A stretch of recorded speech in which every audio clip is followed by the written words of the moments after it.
Le toca el turno a Michael Lykoudis, que es el Francis and Kathleen Rooney Dean de la School of Architecture of the University of Notre, y que es uno de los grandes defensores de la arquitectura tradicional en el mundo, porque pensar que resulta que su universidad es de las pocas en las que se puede estudiar este tipo de arquitectura y este tipo de urbanismo.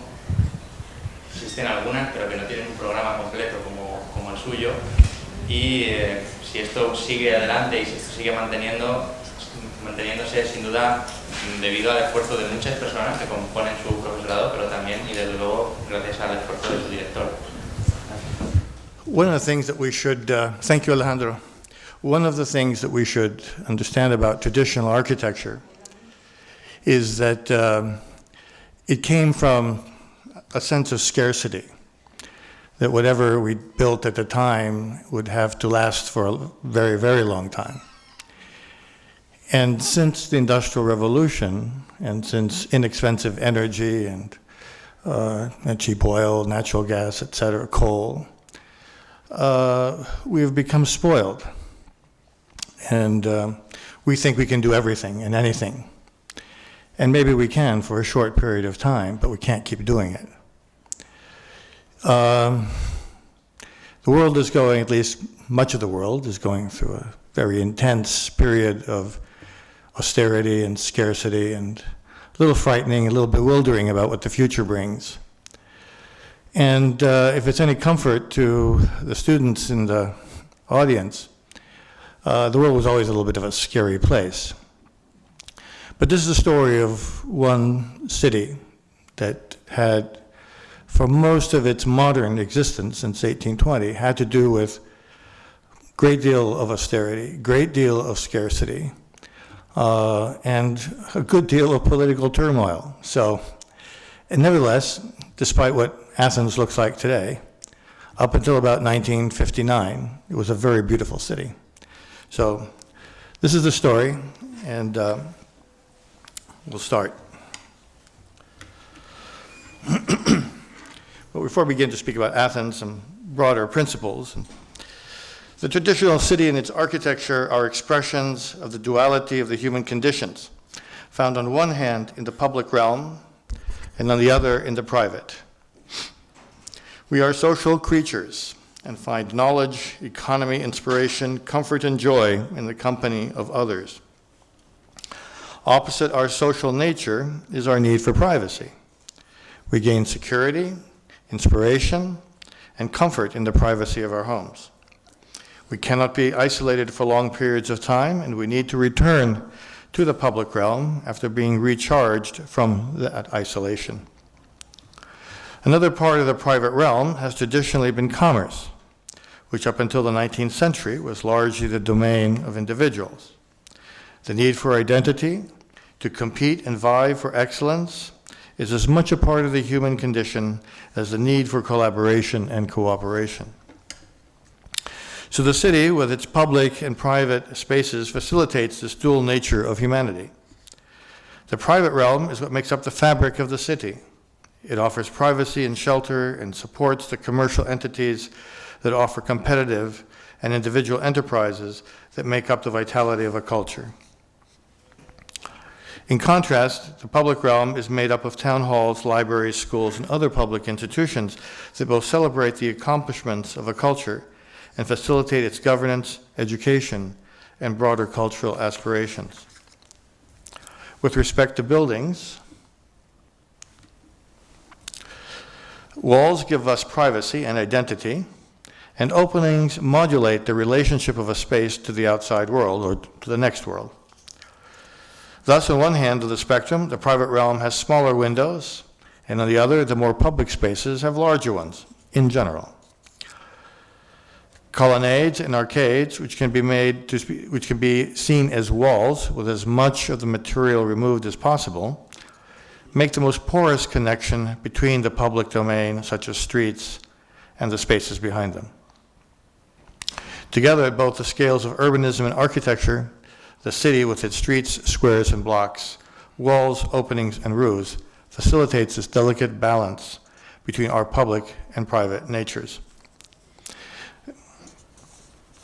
The facades of individual buildings are the threshold for this mediation between public and private architecture.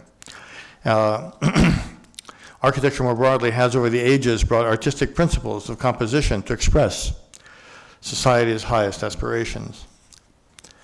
These aspirations found a coherent and exuberant expression in a period of great economic austerity and political turmoil in Greece, and in particular Athens. The architectural unity that evolved was a profound lesson in placemaking, alongside the creation of a new national identity for Greeks, who had just emerged from 4 centuries of cohabitation with the Ottoman Empire. This unity was created by 2 forces. One was top-down, from the newly formed government of Greece that included a young king from Bavaria, and a Danish, German, and French architectural entourage that brought with it a reinvented classical ideal back to its birthplace. The other force is bottom-up, made mostly of builders and developers, self-taught or trained in technical or vocational schools. This neoclassicism was different, however, than its European counterpart. It was gently scaled to the natural landscape of its rediscovered home and acclimated to the geological and meteorological conditions of Greece, and calibrated to the economic scarcity of this young emerging nation. This is Athens at the signing of the London Protocol, 1830, that ensured Greece's independence from the Ottoman Empire. It is a little medieval village of about 6,000 inhabitants. It was to become the capital of a new nation that would build its new identity on the ancient past. Lying in a plain punctuated by the sharp sloping hills of Philopappou and Lykoudis, between the 3 mountains of Imitos, Pendeli, and Parnitha, the village lay unassumingly on the northern slopes of the ancient Athenian Acropolis. The plan of Stamatios Kleanthis, a Greek, and Edward Schabert, an Austrian, but both students of Carl Friedrich Schinkel, was adopted as the official master plan of the new city. That's the plan up above, the top plan.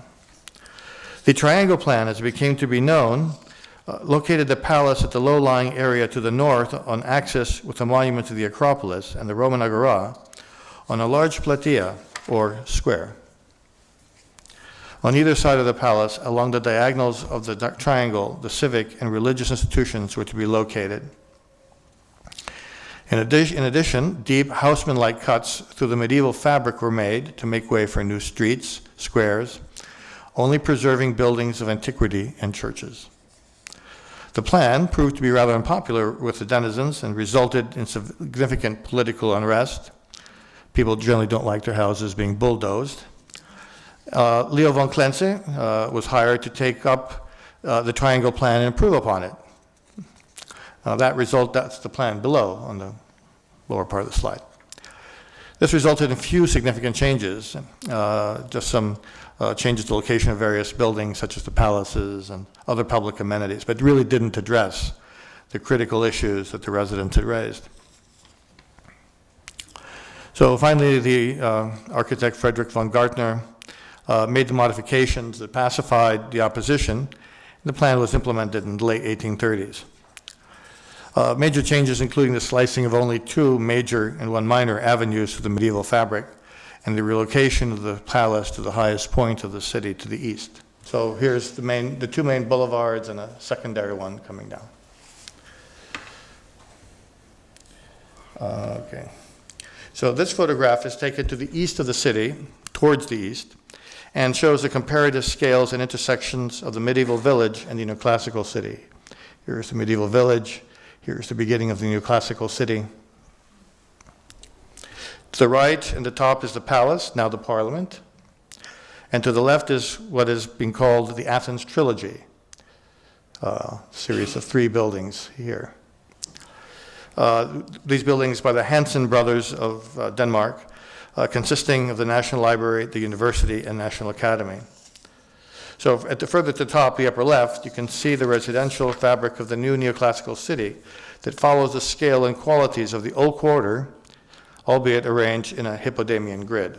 So, the scale is similar to this, but just organized in classical grid, if you will. Another view of the Neoclassical city with a focus on Constitution Square near the palace that became one of the two major centers of Athens. Here you can see the tallest conical hill, that's Lykoudis, and the distance, the slopes of Imitos. And if you really think about it, those slopes also are the generators of the low slope pediments that Greece was known for. This view is taken generally to the south, down Eolu Street, from the second major center of the city, Omonia Square, and leads up to the Roman Agora, which you could see in the distance. Well, maybe not well, but it's there, trust me.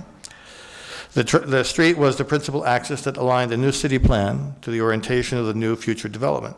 It was organized to take full advantage of the axial view of the Rectium, right there, high above on the Acropolis and the Tower of the Winds, situated within the Roman Agora, just below the horizon of the street. So that it's over there, but you just can't see it from here. Consisting of the library, university, whoop, something happened. Yeah. Another view of the Neoclassical city with a focus on Constitution Square. No, I'm sorry. I seem to have lost my place. Okay. Oh, here are the two views of Syntagma Square. One is the view to the left. The one on the left is a view to the east, and the one on the right is a view to the west. Together, these two slides show the architectural continuity of the new architecture that spans the spectrum of the private and public realms. The size and monumental classical elements of the palace signify its primary position within the public realm, whereas the more modestly scaled lesser buildings, domestic in scale, but not quite, slightly larger, suggest that they are part of the public realm. The Athens trilogy. Consisting of the library, university, and the academy, these buildings sit on podiums high above the rest of the city, establishing their role as housing some of the city's most important institutions, and therefore part of the public realm. All three buildings link their major interior spaces to the major boulevard through a processional sequence comprised of a series of layers. The monumental architecture is a celebration to the iconic classical buildings of Athens, with a Doric order that alludes to the Parthenon and Theseum, an Ionic to the Erechtheum, and the Temple of Apollo at Bassae, as well as to that of Apteru Niki. All three buildings were made of rubble walls with marble veneer. And in the case of the university, the first of the three buildings, the majority of the walls are in stucco, with only one portion and cornice being given the more elaborate and richer treatment with the use of marble and other stones. So all of these three buildings sit on a podium, almost like an acropolis in themselves, and the processional sequence to the street made up to various spatial developments. An axial view from Omiru Street shows the building to its full advantage and the simple compositional principles that give it its understated qualities that reflect the frugality of the new Greek state at the time. This was the first major, the university was the first major public building to be built. The National Academy was originally designed by Christian Hansen's brother Theophilus. The National Academy was finished by his former student and friend, Ernst Ziller, who was to become the most prolific architect in Athens from the 1860s throughout the early 20th century. Saint Denis, or Agios Dionysios, is the Catholic Church of Athens. It was originally designed by Leo von Klenze, and the scheme on the left. And it was taken on by the Greek architect Lysandos Kathanzoglou, who had studied at the Accademia di San Luca in Rome. There were no real architecture schools at the time, or art schools in Greece. Known for simple buildings and austere characters, he had one of the most successful practices in Athens. But the kind of collaboration where one architect would borrow almost in a complete concept the earlier scheme is almost unheard of today. But architects were as competitive as they were collaborative, and I think this pairing in the slide demonstrates that. This is the Municipal Theater in Piraeus, Athens' harbor, the harbor of Athens, and is a reinterpretation of Karl Schinkel's Schauspielhaus in Berlin. But this one has been adapted to the Mediterranean culture with respect to materials, massing, and compositional simplicity. A great study in simple massing and compositional elements. The National Polytechnic University's principal buildings define its precincts, but also the streets around it, along with a variety of interior courts, arranged also in a processional sequence from the main avenue to the center of the building. So there's a forecourt here, another court, and then each building has its own set of courtyards. Whereas the exhibition space, this is the Zapion, which is an exhibition hall, and the exterior walls are finished in large expanses of stucco. The emphasis was really given to the entrance, which we'll see in a minute, and that's where the money was spent, in the circular court as well. The columns of the columns of the circular court inside the Zapion were highly developed and done in marble. The columns of the Zapion were made of marble. This delicately carved capital gave new life and renewed spirit to the original model, found on the first exterior application of the Corinthian order at the Choregic Monument of Lykoudis. I would like to add at this point that monument, built in 335 BC, is also the symbol of the Richard H. Driehaus Prize at the University of Notre Dame, and is the largest annual prize in architecture given to an architect or urbanist dedicated to the principles of the traditional city and its architecture. Also add that Rafael Manzano Martos, here in the audience, was the 8th laureate of this prize. So residential architecture spans several spectra. The homes of the wealthy and the ruling class were modeled after palaces, and as such were almost public buildings. Today, they serve the public realm in various capacities. The Milan residence here was modeled on the Italian palazzo, and later served as the main post office in Greece. Today it houses the National Bank of Greece. The Schliemann house, Italianate in character. Heinrich Schliemann was the discoverer of Troy, the archaeologist. His house faced onto a garden instead of on the street, and entered by a larger semicircular stairway. It is also now the National Numismatic Museum. The Metaxas Residence is a little bit more modest version of the Schliemann house, but you can begin to see the continuity as we step down from the more monumental buildings to the more domestic scale buildings.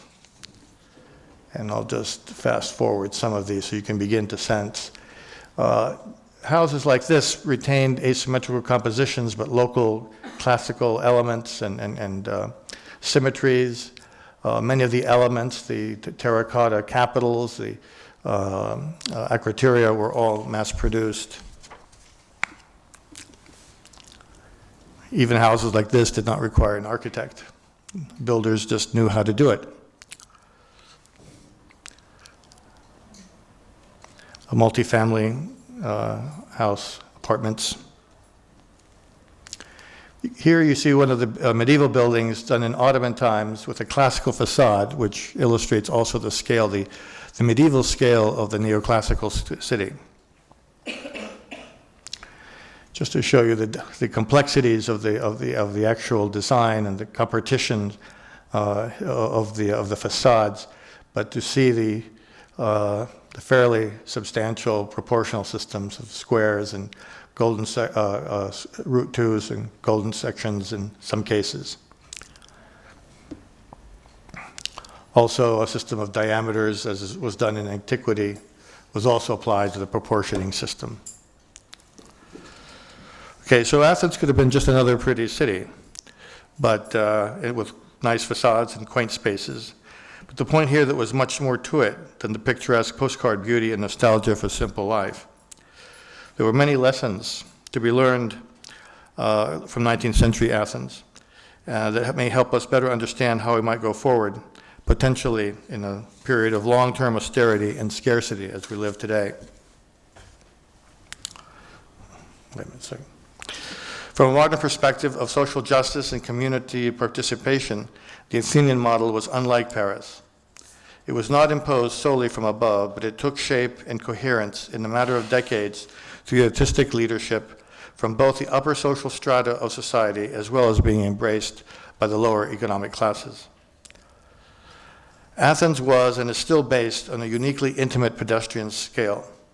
The narrow lot widths and depths created commensurately small blocks and other urban elements. Its urban settings were organized with the principles of mixed use, such as within a 3 to 5 minute walk one could find of all of life's necessities. Because of its small scale, it was also adaptable to change, especially incremental change, without the loss of adjacent buildings and spaces that could be kept intact. In contrast, today's large-scale buildings not only destroys entire environments, but also these cannot be replaced, but only with another colossal development. Athenian buildings were built with methods and materials that were locally available, able to be processed with little energy and adapted to the local climate and culture, able to be transformed into a monumental architectural vocabulary that could reflect the high aspirations of a new nation. The resulting architecture was based on craft, while also embracing industrial systems of replicating architectural elements, such as cornices, capitals, roof tiles, and acroteria.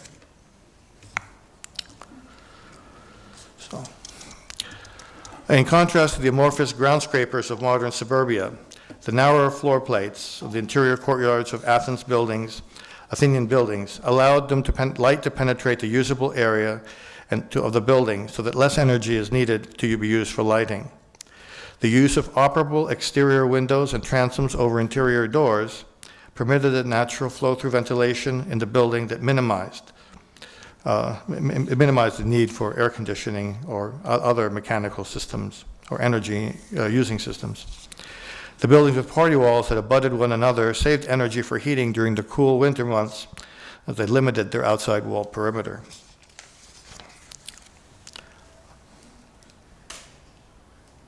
Oh, sorry.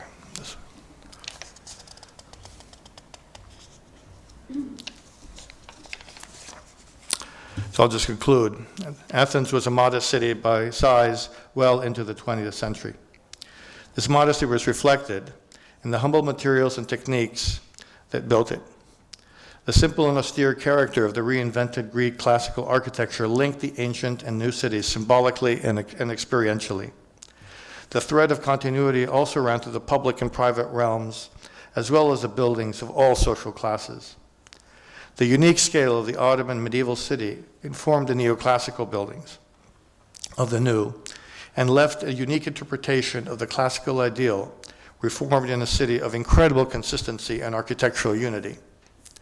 Even though the city I've described fell in the post-war climate of iconoclasm, greed, and other purges of short-sighted development at any cost, much like the rest of the world, it contained a knowledge that may inform us about how to keep our humanity in an increasingly unforgiving techno-political world and remain optimistic about how we might go about our own uncertain future. So, thank you very much.